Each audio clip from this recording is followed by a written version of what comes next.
El que segur que serà d'aquí molt poquet, el 27 de novembre, és la nit de la recerca científica i per això toca secció de ciència. Avui us portem una mostra de molts tallers, però per presentar-los aquests petits tallers, aquest tastet que tindrem ara, tenim amb nosaltres la Sònia Fernández Velado. Ella és doctora en bioquímica i dirigeix el grup del Diamet. Benvinguda. Hola, Aina, gracias. Explica'ns, posa'ns una mica en context. Bueno, pues como bien has dicho, dirijo el grupo de investigación Diamet, que es del Instituto de Investigación Sanitaria Pere Virgili, y nuestro laboratorio está en el Hospital Joan 23 de Tarragona y trabajamos pues, para intentar buscar nuevos tratamientos para la diabetes y la obesidad. I per què el vostre grup està interessat precisament en aquest sector, no?, de la diabetis i la obesitat? Bueno, nos gustaría que la gente fuera consciente de que la obesidad no es únicamente una cuestión estética.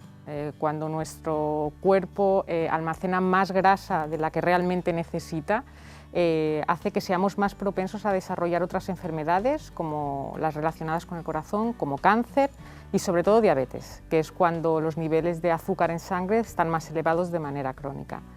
Además, ser obeso y diabético se sabe que aumenta muchísimo las complicaciones pulmonares y la mortalidad asociadas a la infección por coronavirus. Per tant, això està a l'actualitat, Sí, de hecho hay un estudio muy reciente que se ha realizado aquí en España que demuestra que el 80% de los pacientes con enfermedad grave por COVID o que fallecieron eran individuos obesos.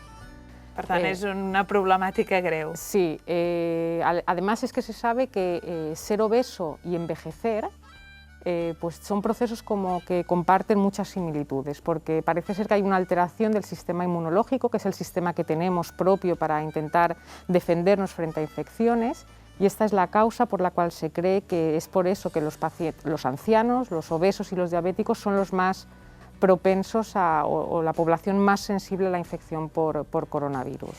Què és considerat, però, la obesitat en si? Bueno, la obesidad es cuando tenemos más grasa, como decía antes, de la que realmente... És que alguna gent potser sembla evident, no? Es una acumulación de grasa. ¿Y cuándo se produce? Pues se produce cuando ingerimos más calorías de las que realmente consumimos. Y entonces hace que nuestro organismo empiece a acumular grasa en zonas donde no debería existir esta grasa, principalmente alrededor de los órganos.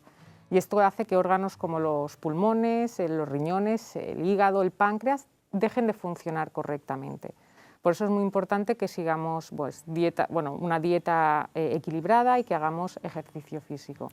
Sònia, des del Diamet, quins petits tallers ens heu preparat precisament per donar solució a aquesta problemàtica? Sí, ahora os lo presentarán. La verdad es que son talleres relacionados con obesidad, envejecimiento y COVID.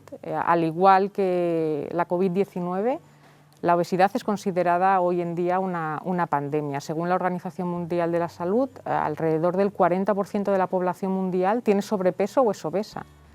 Y se estima que la obesidad mata casi 4 millones de personas al año, por lo que es muy importante investigar en estas enfermedades. Nosotros en nuestro laboratorio estamos intentando, básicamente nos centramos en dos aspectos: intentar comprender por qué los individuos obesos tienen más propensión a desarrollar otras enfermedades y después buscar nuevos tratamientos no solo para la obesidad, sino para también estas enfermedades. Para ello pues, realizamos experimentos con animales de laboratorio, con células, con pacientes, siempre intentando pues, aumentar el conocimiento de estas enfermedades. Y mis compañeros pues, nos presentarán 3 talleres que creo yo que son muy interesantes en este campo. Doncs, Sònia, moltíssimes gràcies per apropar-nos tota la tasca que feu al Diamet i ara a aquests tallers. Gràcies a tu, Aina. Ara el que farem nosaltres és donar pas, en aquest cas, al Breno Domínguez. Ell ens ensenyarà el primer taller i parlarem del sucre en les begudes. Per això tenim aquesta exposició de begudes. Benvingut, Breno. Explica'ns una mica aquest taller, en què consisteix. Bien, como nos ha explicado la doctora Fernández, enfermedades como obesidad o diabetes causam milhões de muertes a cada año, ¿no?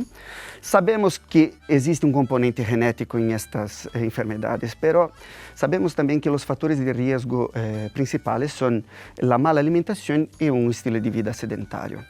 En este taller hoy os voy a enseñar cómo en bebidas y refrescos que consumimos habitualmente podemos encontrar una grande cantidad de azúcar. I per tant hauríem d'intentar evitar-los. no? Sí. O consumir con... Con mesura. Sí. Perfecte, doncs no sé...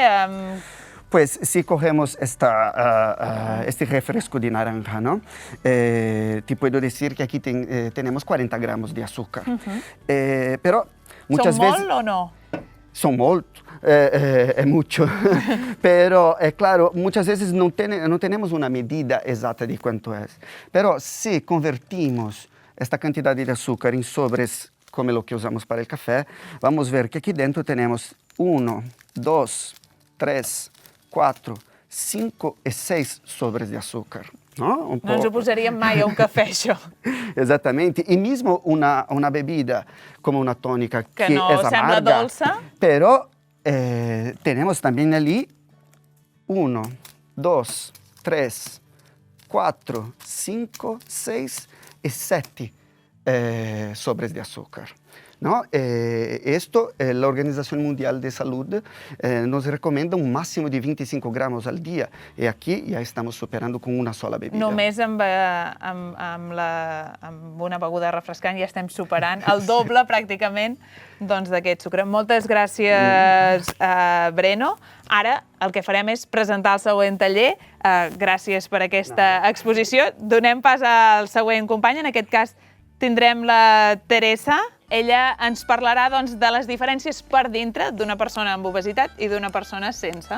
Vale, pues en este taller queremos enseñaros cómo varía el interior de nuestro cuerpo en personas obesas. Entonces, queremos recalcar que no solamente se trata de un problema estético, sino que también pues, a nivel interno hay muchos cambios y es muy grave para la salud. Entonces, aquí traemos dos imágenes, una de un paciente obeso y otra de un paciente sano, en donde hemos realizado una serie de dos fotografías a nivel microscópico de la grasa. A diferencia del paciente sano, en el obeso se puede observar cómo hay una mayor cantidad de tejido adiposo y además está en mayor tamaño. Clar, aquí veiem més petitet, no? I aquí està com més gran, sí, más ¿no? grande. Entonces, también puede ocurrir que esta grasa se acumule en sitios en donde no debería, produciendo pues, otras enfermedades. Además, hay unas células, que son los macrófagos, que hacen que esta enfermedad se convierta en una enfermedad inflamatoria crónica, participando pues, en el desarrollo y en el mantenimiento de esta inflamación durante más tiempo. Pues bueno, el hecho de ser diabético o obeso presenta dos complicaciones principales, como son la respiratoria y la inflamatoria, que os acabo de explicar. Això sona COVID, ¿no? Una sí. mica. Claro, y por ejemplo en pacientes obesos pues tienen más probabilidad, pues no tienen el sistema inmune, no está al 100%, entonces pues pueden tener complicaciones peores que un paciente pues sano, por ejemplo. ¿Y qué? Digues. Y bueno, además quería relacionarlo con el envejecimiento, y es que al igual que en la obesidad, una inflamación crónica también pues, se presentan casos de envejecimiento y son una de las principales causas por las que se desarrollan otras enfermedades, como el COVID-19. Doncs moltes gràcies, Teresa, perquè hem vist gràficament no, com d'important és estar sans també per dins. Doncs el Francisco Algaba ara ens explicarà una mica tot aquest univers que estem dient moltes paraules últimament, no? PCRs, tot això, d'on ve, però sobretot perquè té una relació directa no? amb els diabètics. Eso es, Aina. Pues como hemos comentado a lo largo de los talleres, las personas con obesidad o sobrepeso pues tienen incluso diabetes, tienen muchos factores de riesgo, es un factor de riesgo muy importante para la enfermedad, el COVID-19, provocada por el coronavirus. Por tanto, en estas personas es especialmente importante que se hagan test para saber si están infectadas o no. Entonces, hemos ido a hablar muchísimo en las noticias, en los medios de comunicación, la palabra PCR, la palabra test serológico, test rápido. Però no ho tenim gaire clar, em realmente sembla. sabemos qué es lo que hace cada uno, qué diferencia entre ellos. Pues en este último taller os lo voy a explicar. Perfecte, això ens anirà molt bé perquè és informació que necessitem. Perfecto, pues vamos a empezar explicando la diferencia entre un test serológico y una PCR. Empezaremos por la PCR, cuyas letras PCR no es más que reacción en cadena de la polimerasa. ¿De acuerdo? ¿Qué es lo que medimos en una PCR? En una PCR lo que intentamos es detectar el material genético del virus. D'acord. Utilizamos una serie de reactivos que se unen, si existe, si esa persona está infectada, al material genético del virus, y estas moléculas nos permiten detectarlo con una maquinaria específica. És a dir, això nosaltres ho coneixem bé perquè és l'ADN del virus, no, Sí, diguéssim? exactamente. I llavors el que busquem és si... Diseñamos unas moléculas que se pueden unir a él si es que esa persona está infectada y tiene el virus. Y con estas moléculas lo podemos detectar con un aparataje específico. Entonces, ¿dónde vamos a buscar el material genético del virus? En la nariz o en la boca. Que eso Aquestes también imatges que hem vist, lo no, hemos de la visto gent, mucho en la tele. agafen de les dos, de fet, no? En Sí, moltes se ocasions. pueden hacer en ambas. Entonces, ¿qué es lo que se utiliza para esta prueba? El famoso hisopo, el palito, que es... Ensenya'l. Això fins al final, ho hem vist. Molta gent el coneixerà perquè s'ha hagut de fer la prova. No llega al cerebro, que esto mucha gente lo pregunta, ¿de acuerdo? Entonces, lo que hacemos con el palito es introducirlo por la boca o por la nariz para intentar conseguir células de nuestra faringe. Nuestras células. ¿Por qué? Porque si está el virus o si una persona está infectada, donde lo vamos a poder encontrar mejor es en estas células de la faringe, porque como sabréis, el virus provoca sobre todo infecciones pulmonares. Por tanto, donde va a estar si una persona está infectada, más probablemente es en las células de la nariz, de la faringe, ¿de acuerdo? Por tanto, introducimos el palito por la nariz o por la boca, cogemos algunas células en este algodoncito y esto lo introducimos en la máquina de PCR, que lo que va a hacer es, de nuevo repito, buscar material genético del virus, pero dentro de nuestras células, porque son las que pueden estar infectadas. I ens dirà si nosaltres, en aquest cas, som positius o negatius de Covid-19. PCR mide virus. Virus sí o virus no. Detecta virus sí o virus no. Eso es todo. En cambio, el test serológico detecta otra cosa muy diferente, que son anticuerpos. Los anticuerpos son unas moléculas que producimos nosotros, que produce nuestro sistema de defensa para intentar combatir una infección. ¿De acuerdo? Entonces, en un test serológico lo que haremos será medir anticuerpos que tienen esta formita, y estos anticuerpos en nuestra sangre lo que harán es unirse al virus y eso permitir que nuestro sistema inmunitario pueda destruirlo. ¿De acuerdo? Entonces, en un test serológico, ¿qué utilizamos? Si hemos dicho que los anticuerpos están en la sangre, necesitamos una gota de sangre. Se saca una gotita de sangre del dedo y se mete en un disco, una maquinaria específica, e intenta medir estos anticuerpos. Por tanto, un test serológico lo que va a medir es si nuestro cuerpo ha estado expuesto o no al virus. No va a medir el virus, eso lo hace la PCR. Ambas pruebas son valiosas porque una nos puede decir si lo tenemos o no lo tenemos y la otra si lo hemos pasado, si no lo hemos pasado o si incluso lo tenemos ahora mismo. Com ho sabrem, la diferència? És a dir, si jo l'he passat, què tindrem? Menys anticossos, més anticossos? Què detectarà aquesta gota de sang? Si tú lo has pasado, tendrás anticuerpos que se llaman anticuerpos G contra el coronavirus. Si ahora mismo lo tienes, detectaremos anticuerpos M, que son los anticuerpos que te indican que lo tienes ahora mismo. Diferenciaremos dos tipos de anticuerpos. Eso, más la PCR, tendremos una información muy completa de si esa persona ha estado o no ha estado infectada y si lo tiene ahora mismo o no, o si puede ser contagiosa. Les persones amb obesitat, quin tipus de test recomanaries més que es fessin o s'han de fer els dos? La principal prueba es la PCR. O sea, nos interesa saber si una persona tiene o no tiene el virus. Pero el test serológico, el saber si una persona lo ha pasado o no, nos sirve también para saber la trazabilidad.